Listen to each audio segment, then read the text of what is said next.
Hey everybody, it's Dominic from the Primetime Treasure eBay store and YouTube channel. Welcome back to another video.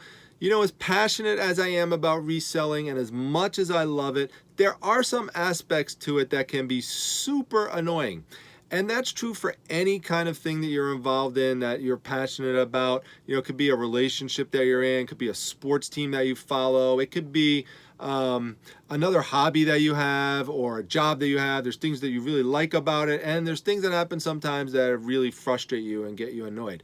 Now, with reselling, one of the things that could definitely be a source of frustration is when you go to a sale, go to a garage sale or estate sale, rummage sale, something like that, and you don't find exactly what it is you're looking for and you walk out with nothing. Now, to a degree, that's expected. You know, there's no way you're going to find something at every single sale you always go to. There's just going to be some disappointments that just come along the way. That's part of the territory. So you can just kind of accept that, and then you just move on to the next sale. In fact, if you found a big giant treasure at every single sale, it probably wouldn't be so much fun. There's got to be a little disappointment along the way.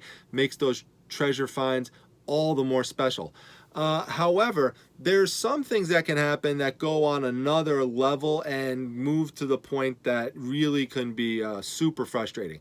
So examples of that would be you go to a garage sale and it's advertised as a huge sale. So you prioritize and maybe you decide to go there first and you show up and it's actually a small sale. There's barely anything there.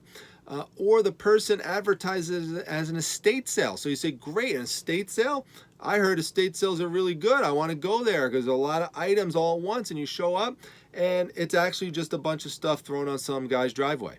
And the actual house is not open as a true estate sale would be, but the person's calling it an estate sale because they took stuff out of their estate and put it on their driveway. Very misleading. Ads that say things like, you don't want to miss this one, this is the sale of the year, and you go there and it's completely, you know, just a boring sale. There's nothing there that's great, nothing there that's special. So those are situations where you kind of walk away feeling like you were deceived in some way. And you know, when that happens the first time, there's nothing you really could have done to really prevent it, you know, because you're going based on what someone is advertising, what someone's saying.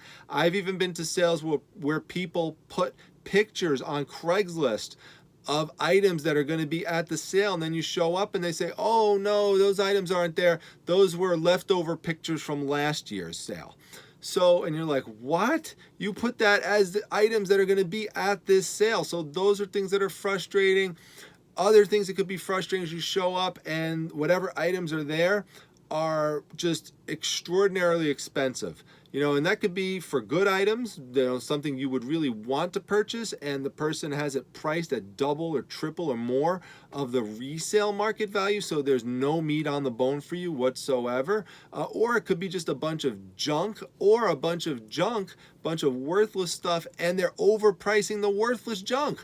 Now that's even worse. So all these things I've seen, I'm sure you've all seen this stuff as well. I mean, you could drop a comment down below and let me know about all these different things you've seen, and maybe some other things that you've come across that I didn't mention that are really frustrating as well. So those kind of things, you know, happen. And, you know, again, the first time it occurs, there's really not too much you can do about it. But here's where things could get really on another total level of annoying, which would be if you then show up to one of those same sales twice. You show up a second time because you forgot that address that you've gone to before was the one that advertised it as being huge, but it's really not. Or that's the house with all the junk, or that's the house that has all the stuff with rip-off prices. And now, instead of going and spending your time hitting up that sale over in this part of town that's 15-20 minutes away, you drove all the way up to this sale instead of going to this one, and now you just wasted a bunch of time. Time is money. You missed out on a whole bunch of items that now some other reseller is grabbing instead of you.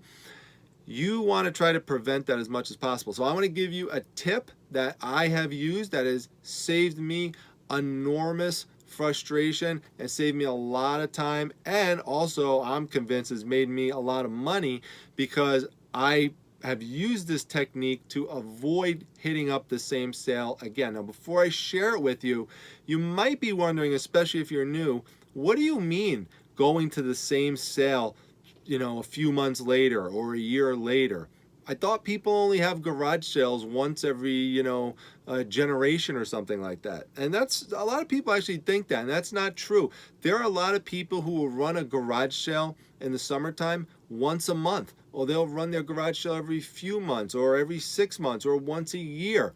Okay, and if you're hitting up a lot of sales and you're doing a lot of sourcing, there's going to be tons of addresses that you're seeing, and you might see one and think, wait a minute, is that the address that I went to before where, such and such negative thing, happened? And if you didn't write it down and take a note, you will never know. So this is my suggestion for you. I actually have on my phone a list. It's in my notes section that I keep, and it's literally called Do Not Go Back To.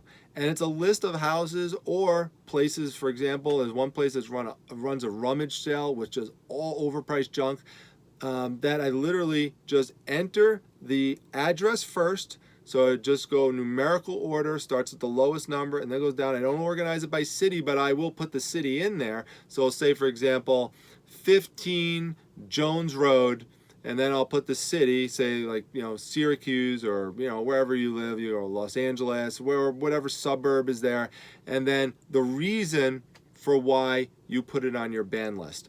And once it's on your list, if you come across a house and you look at that address and it sounds somewhat familiar to you, and you're like, wait a minute, did I go to this one before? Is this the one where it's the bad thing? And you look at your list and you say, yeah, this is the one. That's happened to me a lot of times, and now I don't go to that sale.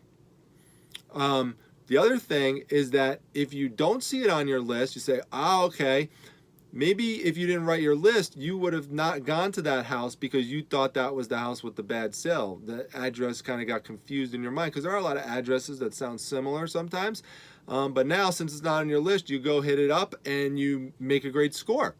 So that's what I would suggest doing. I currently in my list have 29 locations on there. And of those, I actually went and tallied it up. The majority of them, because I put the reason next to it just to kind of remind me, the vast majority of them, 18 of them, are for having cheap stuff that is just worthless. All of it. There's not one good thing at the location. I mean, just so you know, this has to be an extreme example for me to enter it into my phone. So there's that. 2 of them I put in for deceptive ads, and 9 of them I put in for being overpriced. And truthfully, there are some that are combinations. It's like a deceptive ad with overpriced stuff, or it's a place that's overpriced and it's cheap stuff. So it's overpriced cheap stuff, that type of thing. So I would suggest you create your own list like that, put it into your phone, and just enter it as soon as you walk away from that sale. And you'll know which one you want to enter into it, because you're just going to walk away just feeling a level of frustration that you don't normally experience when you walk away from a place.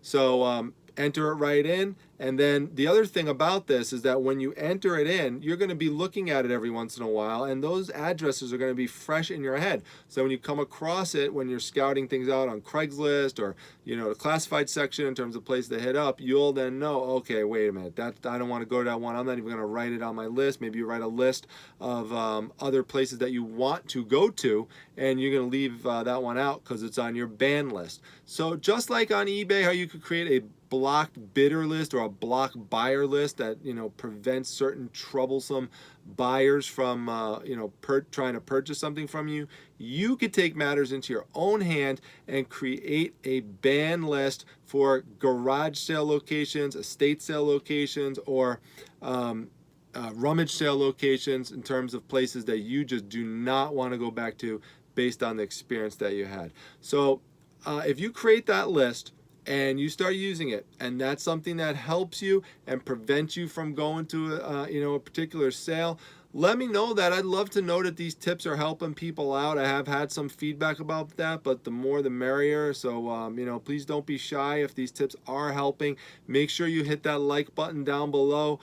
Make sure that, again, drop a comment, ask a question, that sort of thing.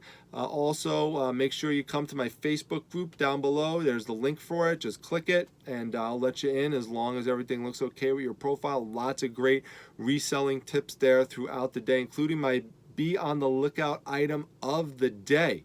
So I put that there every day. Lots of interesting information with regards to that. And we have other members too who add be on the lookout items. We have over 1,000 members now, so I'd love for you to be part of it and join the group. It's a very positive group, by the way. No trolls, no negative stuff like that. Lastly, make sure you hit the subscribe button. We are well over 600 now, so now the quest is to get to 700 pretty soon and get to 1,000 by the end of the calendar year. So help me do that. If you are enjoying these videos and you have not subscribed yet, make sure you do subscribe. Hit that treasure chest that pops up at the end, or subscribe anywhere on the channel. I'd really appreciate it, and I love all your support, and I will see you back at the next video. Thanks, everybody.